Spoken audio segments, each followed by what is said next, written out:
जय मसीह सभी को। और आप लोग कैसे हैं? आशा करती हूँ आप लोग स्वस्थ और चंगाई के साथ होंगे।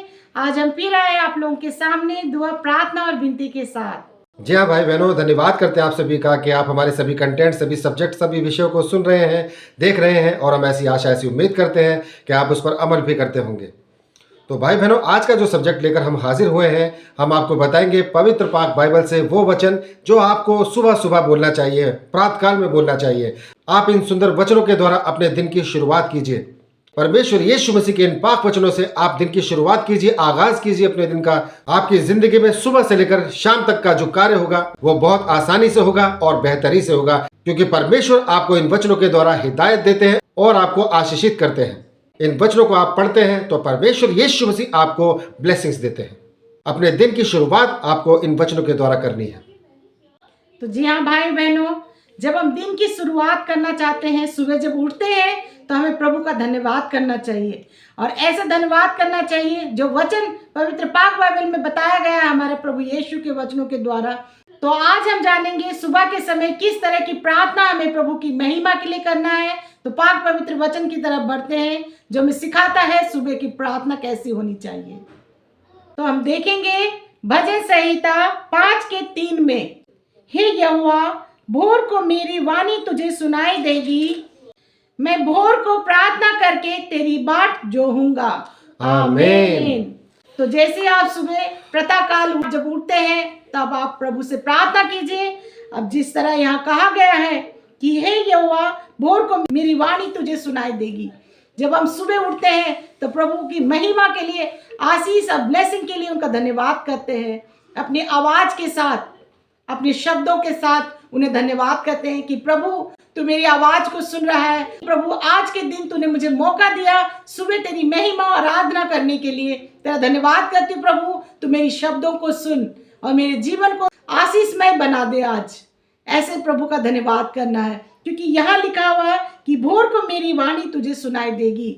सुबह के समय आप जब धन्यवाद करते हैं तो अपने शब्दों को प्रभु की महिमा के लिए बोलिए। जैसे इस वचन में कहा है कि मैं भोर को प्रार्थना करके तेरी बाट जोहूंगा।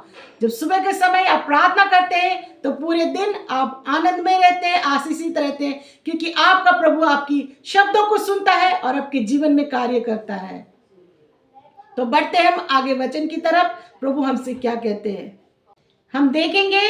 फिलिपियों 4:6 में, किसी भी बात की चिंता मत करो, परंतु हर एक बात में तुम्हारे निवेदन, प्रार्थना और विनती के द्वारा धन्यवाद के साथ परमेश्वर के सम्मुख उपस्थित किए जाएं। आमीन। जी हाँ भाई बहनों, तो ये पवित्र पाक वचन हमें बता रहा है बाइबल के द्वारा कि हमें सुबह सुबह जो हमारा दिन का आगाज होता है इन पवित्र पाक वचनों के द्वारा करना है। ये प्रार्थना के द्वारा हमें अपने दिन का आगाज करना है, शुरुआत करनी है। सुबह सुबह इन वचनों को आपने बोलना है। जैसे यहाँ पर परमेश्वर का वचन बता रहा है, ये दूसरा वचन, किसी भी बात की चिंता मत करो, परंतु हर एक बात में तुम्हारे निवेदन, प्रार्थना और विनती के द्वारा धन्यवाद के साथ परमेश्वर के सम्मुख उपस्थित किए जाए। इसलिए भाई बहनों, आपने किसी बात की फिक्र नहीं करनी है, आपने डरना नहीं है, घबराना नहीं है, क्योंकि परमेश्वर का वचन हर बार हमें बताता है, हिदायत देता है कि मत डर, मैं तेरे साथ हूं।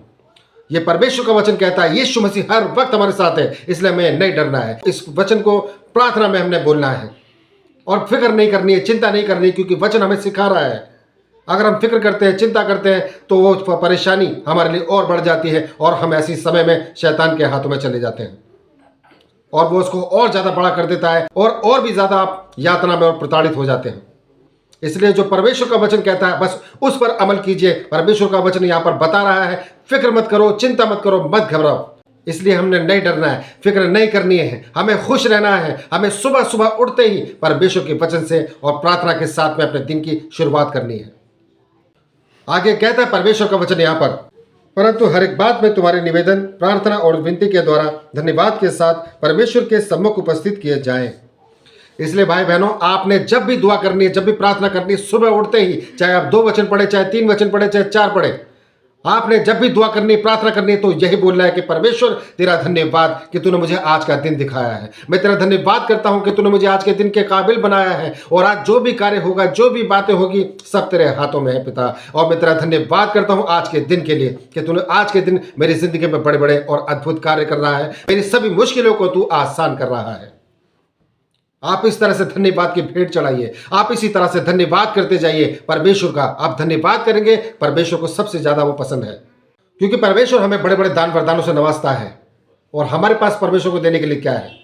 सिर्फ धन्यवाद। वो धन्यवाद की भेंट चाहता है हमसे कि हम धन्यवाद की भेंट चढ़ाएं। इसलिए भाई बहनों, आपने इन वचनों के द्वारा परमेश्वर की महिमा करनी है, स्तुति करनी है, प्रशंसा करनी है, क्योंकि इन वचनों में परमेश्वर यीशु मसीह की महिमा है, उसकी तारीफ है। अगर आप अपने पिता की तारीफ करते हैं तो हमारा पिता खुश होता है और आपको ब्लेसिंग्स देता है, आशीष और दान वरदान देता है। तो हम देखेंगे अगले वचन की तरफ, जो तीसरा वचन है। परमेश्वर का पाक वचन हमें क्या समझाता है?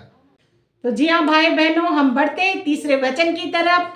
भजन संहिता 90 का 14 में देखेंगे, भोर को हमें अपनी करुणा से तृप्त कर कि हम जीवन भर जय जयकार और आनंद करते रहे। आमीन। जी हाँ भाई बहनों, यहाँ कहा है प्रभु ने कि भोर को हमें अपनी करुणा से तृप्त कर। परमेश्वर की करुणा चाहिए आपको, तो प्रभु का धन्यवाद करना है, सुबह उनसे दुआ प्रार्थना करना और कहना है, प्रभु तू अपनी करुणा से हमें तृप्त कर। आपकी करुणा हमारे जीवन के लिए चाहिए, ताकि हम आनंदित रहे, खुश रहे और आशीषित रहे। तो प्रभु का धन्यवाद करते हैं कि आप हर एक वचनों को जो भी हम बोलते हैं उसमें आप ध्यान से सुनते हैं और अपने जीवन में अमल करते हैं। जी हाँ भाई बहनों, इसीलिए हमें परमेश्वर की महिमा करनी है, परमेश्वर के नाम के भजनों को गाना है और उनके वचनों को पढ़ना है। आप जब भी सुबह उठें तो सुबह बिस्तर छोड़ने से पहले ही आप परमेश्वर को धन्यवाद कहें। आप परमेश्वर को धन्यवाद करें। इन्हीं 3 वचनों को पढ़ सकते हैं, जो 3 वचन हमने आपको बताए हैं। इन 3 वचनों के द्वारा प्रभु को महिमा दो, प्रभु के नाम की जय जयकार करो और धन्यवाद करो कि खुदा तूने मुझे आज का दिन दिखाया, तेरा धन्यवाद करता हूँ, तेरा धन्यवाद करता हूँ। तूने मुझे, मेरे परिवार को सलामत रखा हुआ है, वरना कितने लोग तो रात को सोते हैं, सुबह उठ भी नहीं पाते हैं। इसलिए भाई बहनों, धन्यवाद कीजिए रोज सुबह उठकर, क्योंकि वो आपके जीवन में बड़े बड़े अद्भुत कार्य करता है। अगर आप उस पर विश्वास करते हैं और इन पाक वचनों को पढ़ते हैं तो आपकी जिंदगी में बड़े बड़े कार्य होते हैं। हर एक मुश्किलात आपके सामने घुटने टेक देती है, हर एक चैलेंजेस आपके सामने फीके पड़ जाते हैं, क्योंकि आपके साथ में परमेश्वर यीशु मसीह है, जो कहता है मत डर, मैं तेरे साथ हूं। क्योंकि हर समय परमेश्वर यीशु मसीह आपके साथ है। अगर आप विश्वास करते हैं, इन वचनों को पढ़ते हैं, तो परमेश्वर यीशु मसीह का वचन आप ही कहता है कि मत डर, मैं तेरे साथ हूं। तो आपने विश्वास करना है, आपने नहीं डरना है किसी भी चीज से, क्योंकि परमेश्वर हमारा खुदा यीशु मसीह हमारे साथ है। प्रशंसा और तारीफ करनी है रोज सुबह उठकर इन 3 वचनों के द्वारा। आपका जो पूरा दिन है वो बहुत ही बेहतर और बहुत खुशी से और आनंदित गुजरेगा, आप नोटिस करेंगे, क्योंकि परमेश्वर यीशु मसीह इन पाक वचनों के द्वारा अपनी हुजूरी में आपको सुरक्षित, ब्लेसिंग्स और अपनी आशीषों के तले रखता है। उसको हर पल आपका ध्यान है। बस आपको उनके नाम को, बस आपको उसके नाम को पुकारना है और उसकी महिमा करनी है। इन्हीं पाक वचनों के द्वारा परमेश्वर यीशु मसीह की तारीफ करनी है, धन्यवाद करना है। खुदा यीशु, मेरे पिता, आपका धन्यवाद हो। मैं आपको धन्यवाद की भेंट चढ़ाता हूं। तो भाई बहनों, धन्यवाद करते हैं आपने यहाँ तक इस कंटेंट को, इस विषय को सुना। हम ऐसी आशा से उम्मीद करते हैं आप इस कंटेंट को, इस विषय को अपने सगे संबंधियों तक, रिश्तेदारों तक, जान पहचान के लोगों तक जरूर शेयर कीजिए, ताकि वो लोग भी जाने परमेश्वर यीशु मसीह के पाक वचनों के द्वारा उनका हर एक रोज और हर एक दिन बेहतर और खूबसूरत हो सकता है, आनंद और आशीष और ब्लेसिंग्स के साथ बन सकता है। तो भाई बहनों, धन्यवाद करते हैं आज के इस सब्जेक्ट में, इस कंटेंट में बस इतना ही। कल फिर हाजिर होंगे नए सब्जेक्ट, नए विषय के साथ। तब तक के लिए आप सभी भाई बहनों को हमारा जय मसीह।